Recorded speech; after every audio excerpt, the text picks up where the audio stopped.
how are you? This is going to be my review of A Monster Calls by Patrick Ness, based on an idea by, I am very, very sorry, I don't know how to pronounce this, C.O. Dowd, and illustrated by Jim Gay. So this is a review and there are going to be spoilers.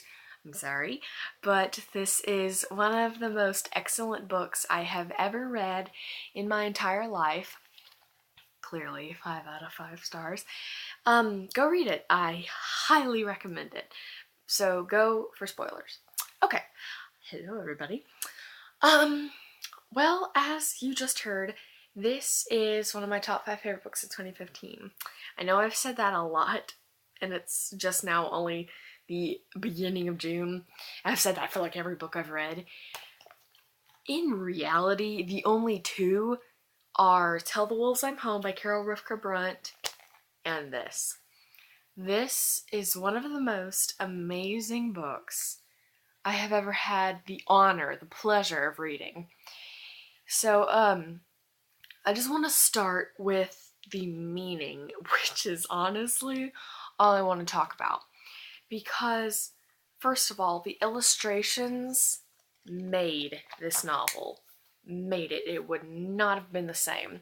Would have been a fantastic story, would not have been the same one that Patrick Ness and Miss Dowd, I'm just going to call her that because I can pronounce her last name and I'm pretty sure she's a woman. Yes, she is. So, and this was a idea from her, and then Patrick Ness ran with it. And this is my first Patrick Ness novel. I very much want to read more than this and his Ask and the Answer series or whatever. What's the first one? Then I've Never Letting Go.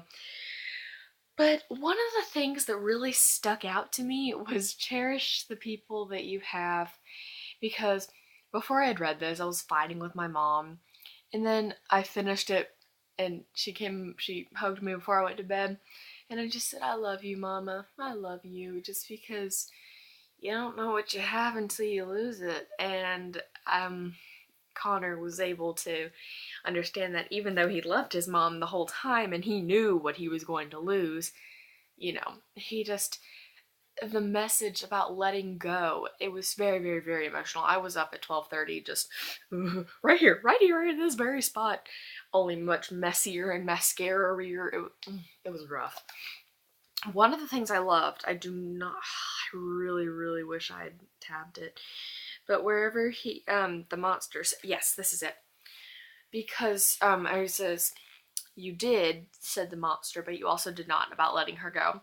And then Connor says, how can both be true? And the monster said, because humans are complicated beasts. How can a queen be both a good witch and a bad witch? How can a prince be a murderer and a savior? How can an apothecary be evil-tempered but right-thinking? How can a parson be wrong-thinking but good-hearted?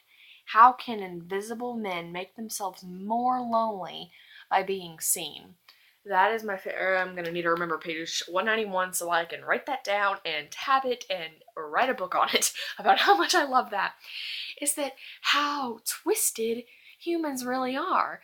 Now, I think it's actually really interesting that this is coming from a monster, a non-human, and so he's able to say, without it being, like, offensive, that humans are weird, that you can be good and bad, and you can be a hypocrite, I guess, is that, like, don't drive and drink, and then you go get drunk and drive. Humans are weird. We are a weird bunch. But I love how that contrasted between a human and a monster. I really like how one of the characters was a monster, because it really showed parallels between the two and the two worlds, is what I guess what I'm trying to say. His mother was so beautiful and so sweet, and I loved her as a character. I liked Connor, okay. I don't think you're supposed to love him. I mean, you're supposed to be sympathetic for him because his mother is dying of cancer. But, I mean, he's kind of a brat, but I guess you can give him an excuse since his mother is dying of cancer. But, I mean, he was, like, rude to what's-her-face. I don't even remember her name. Is it Lily? Yeah, Lily. He was rude, but, I mean, he had reasons for it. which is why I don't hate him, but I also don't love him. You know exactly what I'm saying. I have very mixed feelings about him as a character. A very well written one though. If we're judging by well writtenness, then definitely a great character. My favorite character was the monster. I thought it was super, super interesting how he related everything. As I was reading this, I knew it was gonna eventually tie together just because that's what the plot had set up for us. But I had no idea how we were going to do it. I had no clue how Patrick Ness was going to be able to take three completely different stories, tie them together for one thing, and then relate it to Connor's current situation. I had no idea. I mean, that's why one of the reasons why I love this so much is that you don't know. You're reading it, you're learning with Connor. You're learning to let go with Connor. Super emotional, beautiful, beautiful story. Um, I love how at the end we did get to glimpse the nightmare that Connor had been talking about. And it's that he just let go. He's tired. He's tired of dealing with his mom, and he feels bad about it, but it's true. I mean, he has to take care of her and worry about her and stress about her and help her and just everything. And he loves her. You know that he loves her. You can tell that by things that his character does and how he reacts. He genuinely loves his mother.